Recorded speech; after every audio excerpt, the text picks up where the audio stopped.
Ainda que ele amasse com todas as forças do seu exíguo ser, ainda assim não seria capaz de amar em 80 anos o que eu sou capaz de amar em um dia. Voltei. Por quê? Julguei necessário. E voltei com o que estava devendo. O Morro dos Ventos Uivantes. Comecei a falar dele, comecei a falar de alguns capítulos dele. E hoje eu vim trazer a análise completa do livro, tanto da parte física quanto do conteúdo. Né? Vem cá. Segura. Já aproveita e deixa o like, gente. Esse maravilhoso livro que o Rafael está segurando nas mãos é um livro que eu não sabia que eu ia gostar tanto dele. É um livro de romance, não gosto muito de romance, mas me indicaram ele, eu falei que ia ler. E é um livro que me impressionou muito. Morrer dos Ventos Uivantes foi um livro escrito no século XIX por uma das irmãs Brontë. Foi escrito pela Emily Brontë. Irmãs Brontë, Emily, Charlotte e Anne Brontë, já comentei aqui no canal algumas vezes. Esse foi escrito pela Emily, o Jane Eyre foi escrito pela Charlotte e o Inquilino de Winfield foi escrito pela Anne Brontë. O Jane Eyre já li, vou trazer pra cá ainda, mas o Inquilino de Winfield ainda não. Mas por que esse é um livro diferente? Por que esse é um livro que me impressionou sendo um livro de romance? Porque esse não é um livro que traz o tipo de romance que a gente está acostumado, cheio de firula. Esse é um livro que traz a parte feia do que é o amor. Ele traz um amor muito mascarado de ódio, muito utilizado de uma forma grossa, de uma forma hostil. Nesse livro, as pessoas que se amam, elas sofrem, mas não sofrem só por amor. Elas sofrem porque elas não aguentam conviver consigo mesma, basicamente. Elas não aguentam uma outra e as situações em que elas se encontram fazem isso ficar cada vez pior, cada vez mais confuso. E você odeia muitas vezes ela, enquanto você gosta delas em outras ocasiões. Do que fala o livro, basicamente? Fala sobre alguns personagens que moram no meio do nada, no Wuthering Heights. Não sei falar, mas é basicamente o quê? É uma casa que fica em um morro, e lá moram...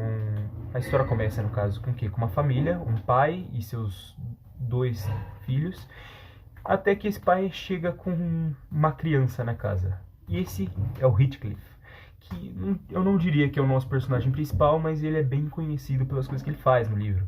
Ele é bem citado pelas coisas que ele faz. Ele passa a ser o foco do livro. E as coisas que vai acontecendo com ele ao longo dessa trajetória dele, né? Basicamente, por que eu falo que esse é um livro que ele é focado no ódio? Por quê? Porque o Heathcliff, ele é a pessoa do livro que ama. Só que ao mesmo tempo ele é a pessoa do livro que mais atormenta cada um dos personagens. A história do livro ela é contada pela visão da empregada, da Nelly. E a Nelly fala tudo que ela via na casa, tudo que ela via ele fazer. E não é um livro que tem o personagem bom e o personagem ruim. Esse é o diferencial desse livro. Nesse livro, todo personagem tem sua hora de ser ruim.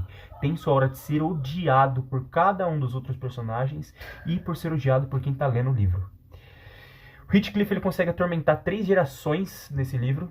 A dos irmãos, a dos filhos e a do pessoal que tá mais lá pra frente, que vai vir a chegar na história ainda. Porque nessa história muda quem tá lá, muda a geração, muda a casa, e a Nelly tá contando a história de tudo isso porque ela estava lá. Entende? É um livro muito bom, é um livro que me impressionou bastante.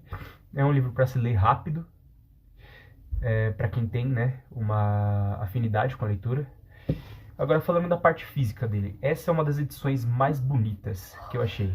Ela é preta por fora, a página dela é pintada de vermelho, as folhas dela são um tanto amareladas e são muito confortáveis. E da Dark Side, né? Então não tem como ser ruim, basicamente. Eu gostei muito da edição, até porque ela tem muitas imagens. E é isso. Pretendo voltar a trazer conteúdos, pretendo voltar a trazer outros livros, alguns livros que eu li nesse tempo que eu estava fora. Não foram muitos, poderiam ser mais, mas vou trazer bastante ainda. Esse daqui foi meu feedback. Até agora é o meu livro favorito das Irmãs Brontë, né? Eu só li 2, que é o Morro dos Ventos Uivantes e o Jane Eyre. O Jane Eyre eu gostei bastante dele, só que esse é o que eu mais gostei. Mesmo Jane Eyre sendo um romance de formação, que é o tipo de coisa que eu vou falar no vídeo dele próprio. Esse livro inspirou filmes, inspirou músicas, inspirou um monte de coisa, mas nada chega perto da descrição que é feita no livro em si, da forma como ele é construído, na forma como esse tipo de sentimento é passado. Até porque no século XIX as pessoas viviam numa situação muito difícil, né, relacionada à saúde. O tempo de vida era muito baixo, então as irmãs Brontë nos livros delas, elas conseguem transparecer esse sentimento de melancolia e escuridão nos livros dela da melhor forma possível, né? Um livro que ele te dá um pouco de esperança, mas ele te tira toda essa esperança de novo para te jogar numa melancolia.